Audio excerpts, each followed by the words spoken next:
What's up guys, welcome to Voicey here. This is your host, Captain Zach, and today's subreddit is r/IDontWorkHereLady with a couple bonus stories from r/Today I Fudged Up. Don't forget to like, subscribe, and hit that bell to never miss an episode. This story's called, I Know the Guy Behind the Counter, That Doesn't Mean I Work Here, Lady. For a little background, I used to work in fast food, the Golden M, for a few years before taking on my current office job. During my 4 years at the Golden M, I worked with a guy who I'll call James, not real name. James worked in the kitchen while I was in the drive-thru. He and I got along great as coworkers and friends until he left for a better fast food place, the Way of the Submarine, at my local hospital about a year before I left the Golden M myself. My girlfriend and I went to the hospital to visit her sick mother. After some good quality time, I called a taxi to pick us up. I figured it would be about 20 minutes before they arrived, so I might as well grab a sandwich for dinner to save the cooking. What followed was a sight to behold. Seeing there is only one customer ahead of me, that meant I should have plenty of time to get my sandwich made, paid for, and be outside waiting for the cab with a good amount of time to spare. My girlfriend wasn't hungry, so she decided to wait for the cab, just in case it showed up while I was still inside. As I start thinking about my order, I notice that it's James working tonight. I give a mental sigh of relief, as I knew I'd get my sandwich right with him making it. James spots me walking in. Hey, OP.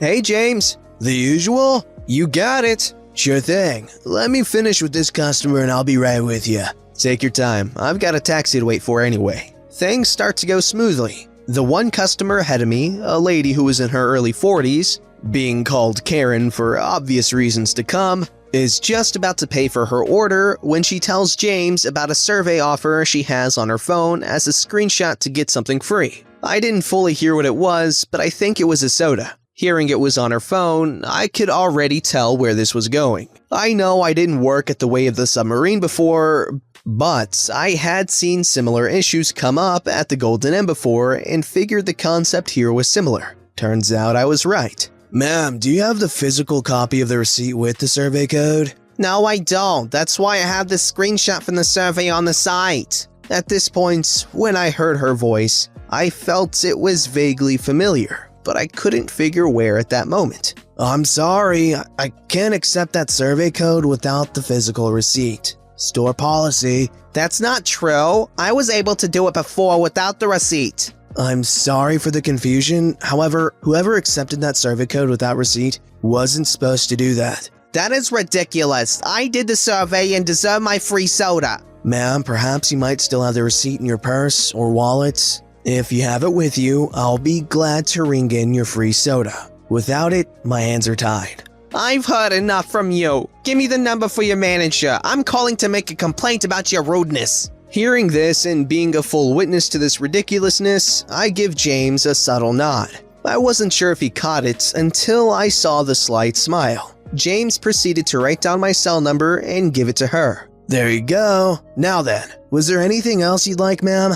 Yes, the free soda that you owe me? Ma'am, not again. I cannot do that without the receipt. Why the hell not? Me, wanting to give James a break from the crazy. Hey, James, want me to explain? James gives me a smile. By all means. Ma'am, he needs the physical copy for his records. It also ensures that the code is only used once. Taking a picture of the receipt doesn't change the fact that the receipt could have been used before. James nods in agreement to confirm. Are you trying to say that I'm trying to cheat the survey to get an extra soda? She was getting very angry, and then I recognized her as one of my problematic customers from the Golden M.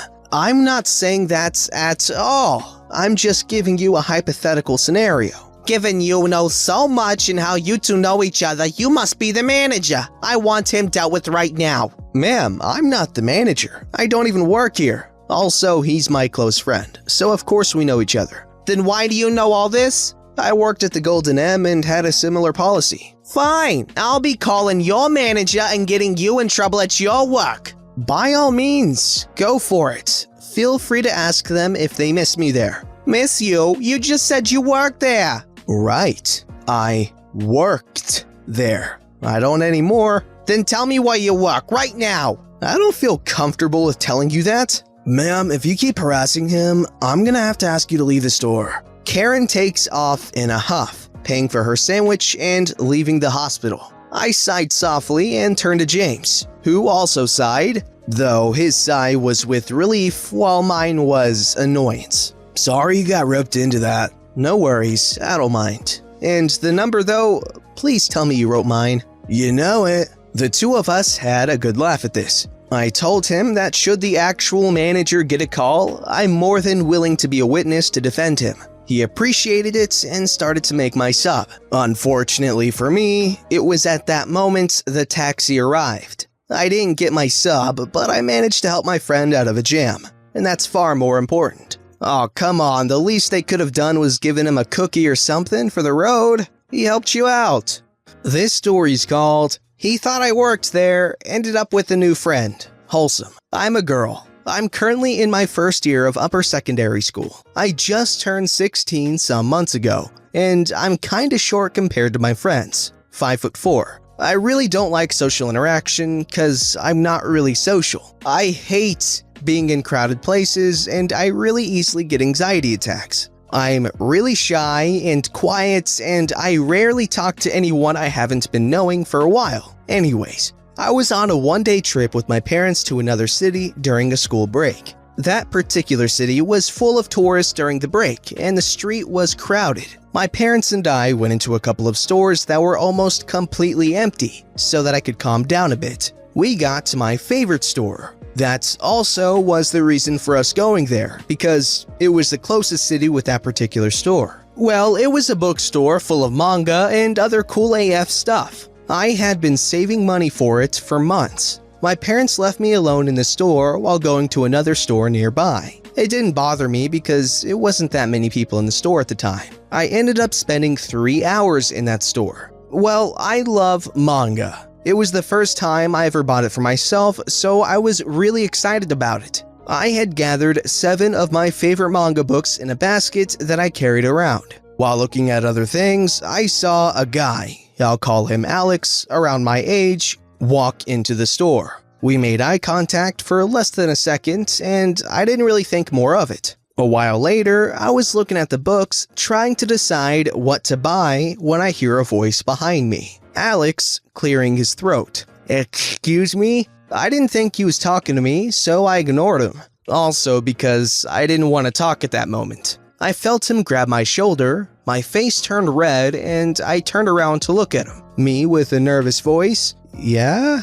Can I help you? Yeah, do you know if there's any more copies of this manga? Me confused. What? You work here, right? No, I don't. I'm sorry. Oh, really? I'm sorry. I thought you did because your clothes and all those manga books in your basket. I was wearing a black hoodie and jeans, similar to what the staff was wearing, I'm not gonna lie. Nah, I just love manga. We ended up talking for a while about what animes we both watch. We were actually very similar to each other, and for some reason, I wasn't nervous at all after talking with him. I just had a great but unusual time talking to a complete stranger without even knowing his name. I ended up spending $150 at manga books that day. I hope this isn't as terrible as I think it is. Thank you for reading. That's why I love talking to people at, bookstores or video game stores especially, because, well, they obviously have similar interests to you, and so you can talk about stuff that you guys like, and, it's a great bonding experience for strangers. I'm curious, okay? Let me know down in the comments. How many of you guys met very good close friends while shopping at places related to a specific hobby of yours?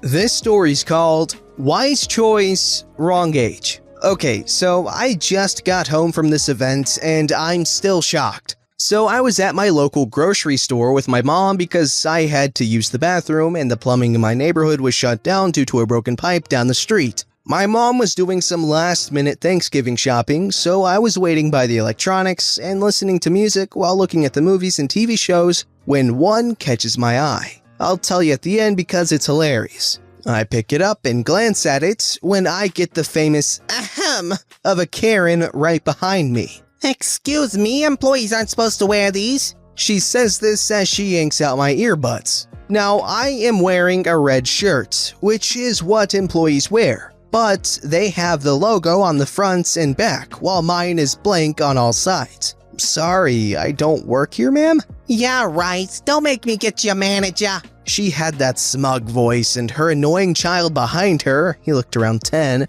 Mommy, I want that one. He was pointing at the show I was holding. You heard him. Give it to me. She held out her hand, expecting me to hand it over. Ma'am, this show is not for It's animated, of course it is. You see, I want it. he started crying and rolling on the floor. Just shut up and give it here, you dumb employee. At this point, a manager walks by because he wanted to check out all the noise. Is there a problem here? Yes, this stupid employee is wearing headphones and made my son cry because he won't give my son the movie. Sorry, ma'am, this boy doesn't work here, and if I may ask who got the movie first? Her face was red with anger after hearing I wasn't an employee. I did, but I'm not planning on buying it. If that's the case, then could you please give it to this lady? With a sense of malicious intent, I said okay and gave it to her. The kid instantly stopped and got all happy, and the Karen had a smug look on her face.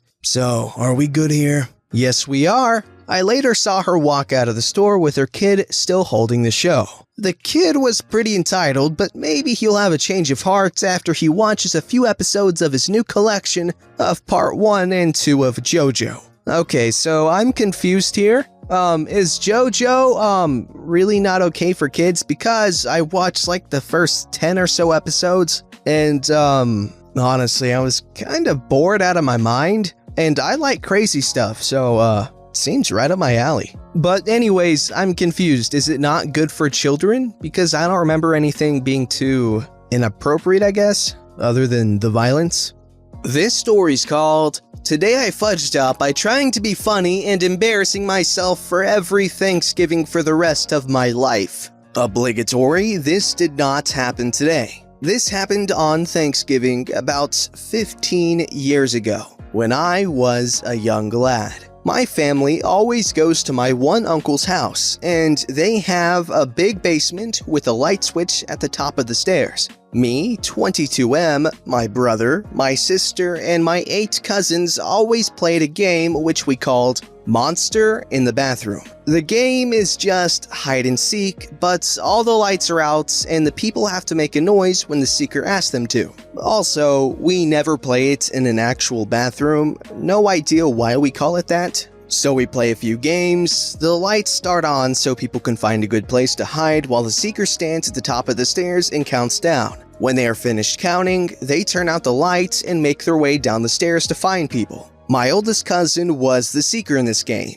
and he's kinda known as the funny one of the bunch. So, I was presented an opportunity to out-humor him. As he was walking down the stairs, I suddenly got the urge to fart. I could tell this was a mammoth of a fart just by feel, so I was dying for him to ask us to make a noise. Finally, as he got to the bottom of the stairs and screams loudly, "Make a noise!" trying to get a laugh out of everyone. Not to be outdone, I released the loudest and wettest farts I had ever released in my young life. Every single person hiding burst into hysterical laughter, including myself and the seeker. After the laughing died down, I realized my mess up. My legendary fart was actually a shart, and I had wet dookie dripping down my leg. The other F up was that even though everyone else stopped laughing after 30 seconds, I couldn't stop. I laughed so hard that I also peed my pants. My cousin immediately caught me, and it was revealed that I had simultaneously crapped and pissed my pants. The game ended right there, because I had to go upstairs and borrow pants and underwear from my cousin. Now, every single year, when my family arrives at Thanksgiving, every cousin comes up to me and yells, "Hey OP, make a noise!" This has not gotten old to them, and I will be arriving at my uncle's house in about 2 hours. I will undoubtedly be asked to make a noise, as it is a Thanksgiving tradition from here till the day I die. This story's called Today I Forked Up by Almost Committing a War Crime. Obligatory, not today. This was about 10 years ago. I started doing stand-up when I was in the army. In Afghanistan, actually. I started telling stories around the fire at night, but eventually started doing shows in the chow hall or during talent shows if we were on a bigger base at the time. It wasn't uncommon for me to do so badly that I lost people during these shows. I even had a platoon opt to go on patrol early rather than watch my whole set. I was less fun than possibly dying. I wanted to get better, so I ordered a book and started working on trying to improve crowd work, talking to the audience, and being more physical. I figured if I could make the interpreters laugh with a language barrier, I'd be on my way to being a better comic. During our next patrol, we detained several suspected Taliban fighters. We needed to keep them on our base until they could get picked up by intel people, so we needed to watch them for 2 days. I thought the idea of a literal captive audience was too good to pass up and basically tried to do crowd work and run bits by them in an incredibly animated manner. Imagine Sebastian Maniscalco, but 2 months into comedy. I volunteered for as many guard duty shifts as I could. I tried jokes, I'd ask for their names and where they were from, jobs, etc. Anything I could try to make a joke about. Never a single laugh. Eventually, they got picked up, and apparently one complained about my jokes specifically. I ended up getting a stern talking to for unconventional interrogation because I kept asking where they were from and what they did, and had to explain that I was so bored and so desperate to get better at comedy that I almost inadvertently committed a war crime. You know what? Mad props to this guy for sticking to it and trying his best. Cause that must have been rough to see the entire platoon walk out just because they don't like your comedy. Oh, that's sad. Don't forget to like, subscribe, and hit that bell to never miss an episode.